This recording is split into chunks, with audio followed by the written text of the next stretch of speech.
Porém, se ele ficar quietinho, não falar nada, qualquer interessado naquela causa pode arguir a suspeição do juiz. E daí quem vai julgar, no caso, seria a segunda instância, só que no STF não há segunda instância. Então, os outros juízes ali da turma julgariam uma eventual suspeição do Flávio Dino ou impedimento. Então, é isso que pode acontecer. Qualquer pessoa interessada naquele processo, o sujeito aí que foi afastado, por exemplo, pode chegar lá, apresentar uma petição, contrata advogado, atravessa uma petição no processo e diz: esse juiz aqui é suspeito para estar atuando no meu processo. Então, julguem essa minha arguição de suspeição. Então, os outros juízes vão ter que julgar. Então, ele pode ser afastado pelos outros juízes da turma. É isso aí, pessoal. Bora para mais uma notícia, mais um conteúdo bombástico que acaba de acontecer em Brasília, trazendo para vocês aqui, pessoal, uma notícia importantíssima diretamente de Brasília. Pessoal, deixando os créditos ao canal da Revista Oeste na plataforma do YouTube. Se você não é inscrito no canal, já peço que se inscreva, deixe seu like. Pessoal, o seu like é de extrema importância para a gente, ajuda muito na distribuição da notícia, então senta o dedo no like, sem dó, pessoal. Ative o sininho das notificações também para ficar por dentro de tudo que acontece no meio político, e está acontecendo muita coisa, gente. Notícia atrás de notícia. Então, se inscreva no canal, ative o sininho das notificações, porque assim que a gente postar uma notícia, chegará diretamente em seu smartphone ou em seu computador. Agora, sem mais enrolação, bora para o conteúdo, bora para as últimas informações e notícias. Enredo de novela ali com vários ingredientes, vamos dizer assim, né? O Marcelo Tavares assume então agora a presidência do Tribunal de Contas do Estado por ordem do ministro do Supremo Flávio Dino, que afastou o Daniel Brandão, que por sua vez é sobrinho do atual governador do Estado, o Carlos Brandão, que já foi um aliado do ministro Flávio Dino e hoje virou um inimigo político do ministro. Aí nós temos o presidente Lula que indicou um político para assumir uma vaga no Supremo e ele agora está julgando um caso num estado no qual ele inclusive foi governador de 2015 a 2022. Essa é a situação atual. Muito boa noite, Ludmila. Boa noite, Paula. Boa noite, Ana. Boa noite, Pioto, Augusto e toda a audiência da Oeste Sem Filtro. Bom, Paula, esse caso é aquele típico caso em que o judiciário deveria ter um mínimo de brios e dizer: olha, eu estou julgando aqui um caso em que eu tenho interesse porque eu sou ou amigo ou inimigo de uma das pessoas que está sendo julgada.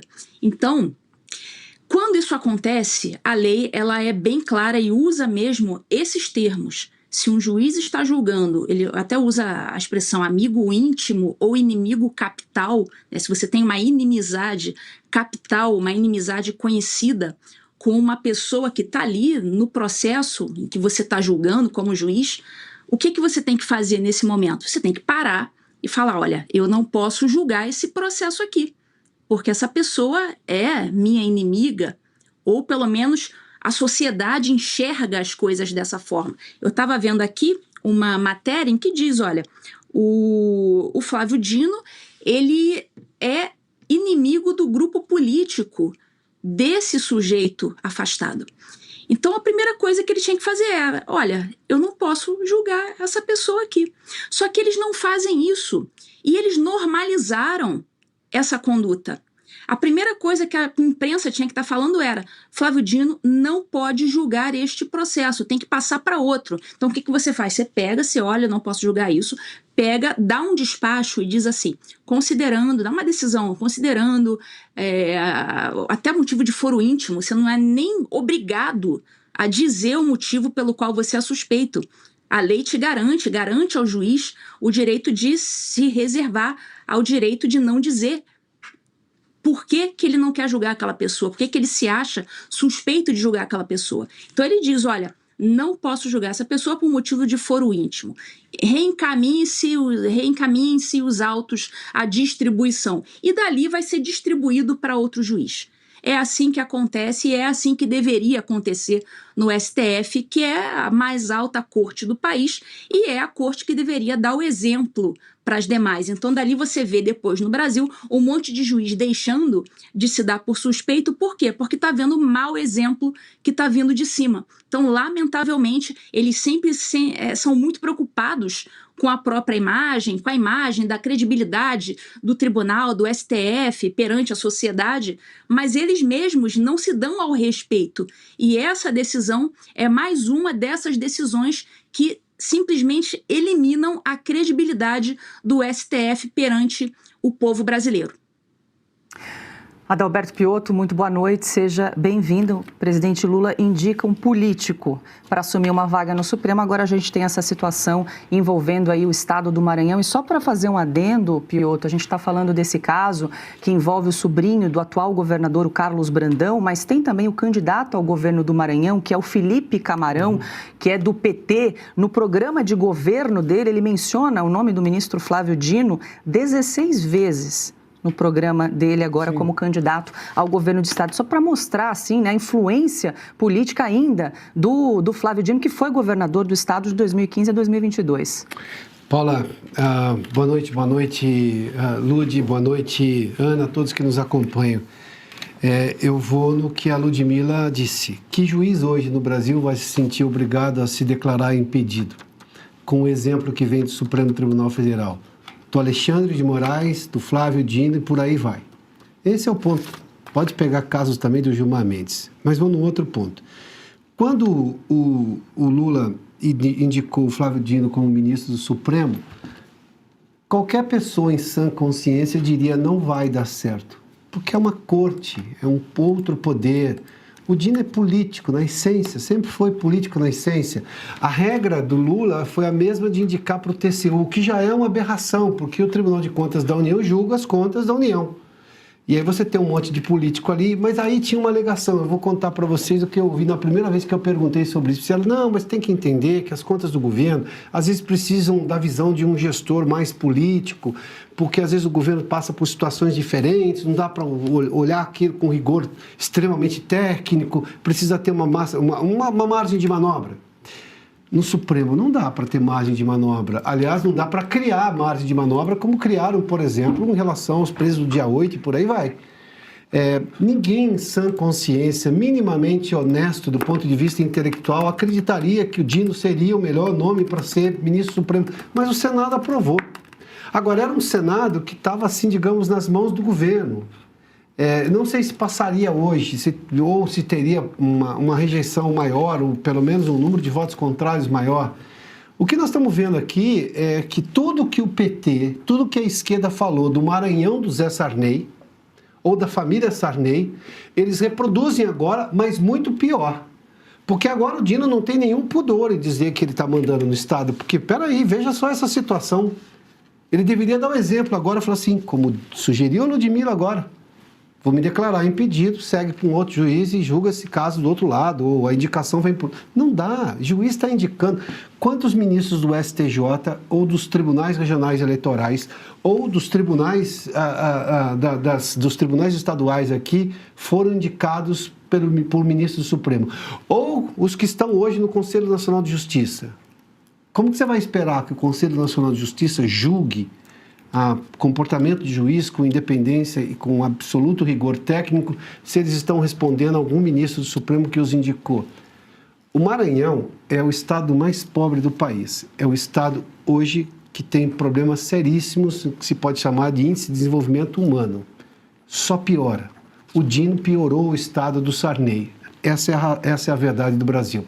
Flávio Dino piorou o estado que é do Sarney. E olha que a esquerda reclamava do Sarney.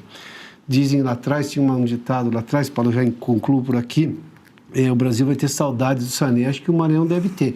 Não que o Sarney tenha sido uma maravilha para o Maranhão, mas pelo que o Flávio Dino está sendo, enfim, é o que temos hoje.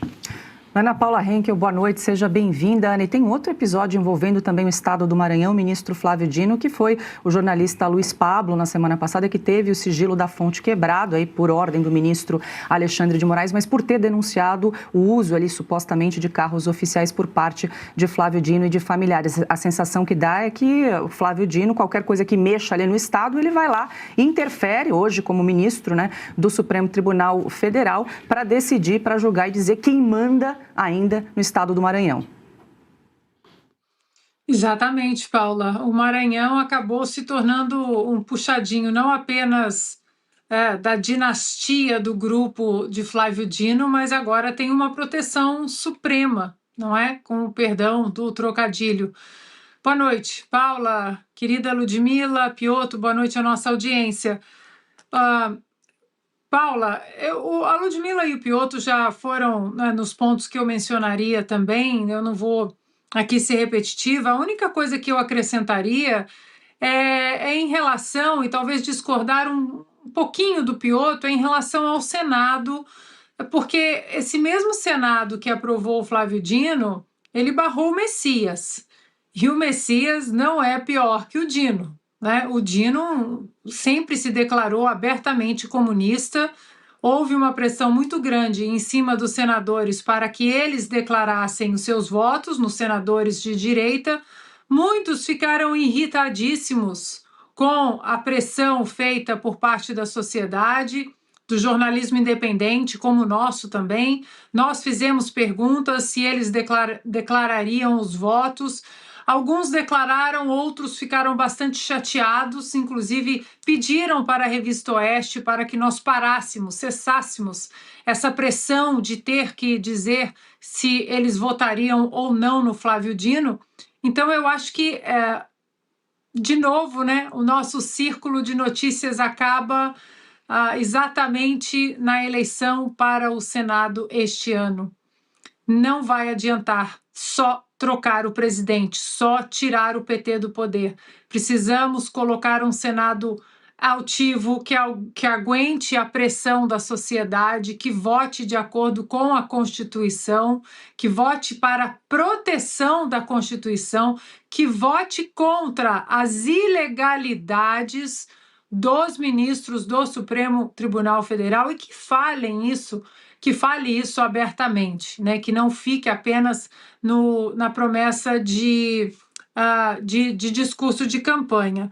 Agora, Paula, é uma prostituição política, né? Infelizmente, o judiciário brasileiro, através de um ministro nessa situação ligado com o Maranhão, o ministro da Suprema Corte, de uma corte constitucional, nessa prostituição política. A gente não sabe mais o que é judiciário, o que é legislativo, o que é executivo. Está tudo ali misturado, né, no escurinho dessa prostituição política, agora com o Maranhão. Eu só queria jogar uma pergunta para a Ludmila, Paula, se você permite, porque eu sei que as leis no Brasil, elas... o ministro ele tem que se autodeclarar impedido para julgar alguma coisa, mas existe outra ferramenta para que essa pressão seja feita, não para que ele se declare impedido, mas alguma outra ferramenta que impeça esse ministro de participar de algum julgamento por estar completamente envolvido na questão? Então, Ana, ele se espera, né, de qualquer juiz que, se ele for suspeito para julgar a causa, se ele se sentir ali incomodado, né, de julgar aquele processo, se ele achar que ele vai ser parcial, ele mesmo tem que tomar a iniciativa e colocar no processo. Não posso julgar esse processo, me dou por impedido, redistribua o processo. Porém, se ele ficar quietinho, não falar nada, qualquer interessado naquela causa pode arguir a suspeição do juiz. E daí quem vai julgar, no caso, seria a segunda instância, só que no STF não há segunda instância. Então, os outros juízes ali da turma julgariam uma eventual suspeição do Flávio Dino ou impedimento. Então, é isso que pode acontecer. Qualquer pessoa interessada naquele processo, o sujeito aí que foi afastado, por exemplo, pode chegar lá, apresentar uma petição, contrata um advogado, atravessa uma petição no processo e diz: esse juiz aqui é suspeito para estar atuando no meu processo. Então, julguem essa minha arguição de suspeição. Então, os outros juízes vão ter que julgar. Então, ele pode ser afastado pelos outros juízes da turma. Perfeito. Então ele seria nesse caso, se uma das partes, Ludmila, só para ver se eu entendi direito, arguir essa suspeição no caso de Flávio Dino, aí leva para a primeira turma, porque Flávio Dino pertence à primeira turma do Supremo, e aí é o ministro Alexandre de Moraes, Carmen Lúcia, que decidiriam, é isso, a eventual suspeição de Flávio Dino?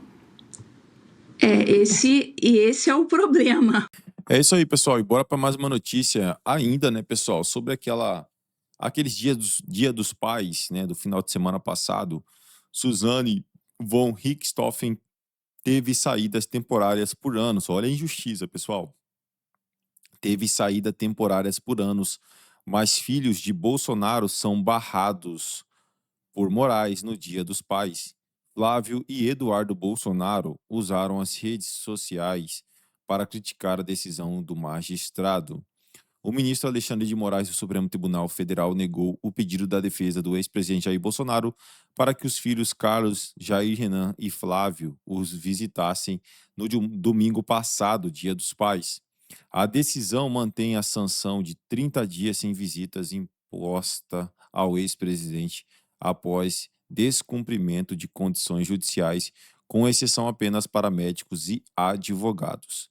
O ponto jurídico vai na contramão com o histórico de Suzanne von Richthofen, condenada em 2006 a 39 anos de prisão pelo assassinato dos próprios pais, o engenheiro Manfred e a psiquiatra Marisia von Richthofen, mortos em 2002 na casa da família em São Paulo.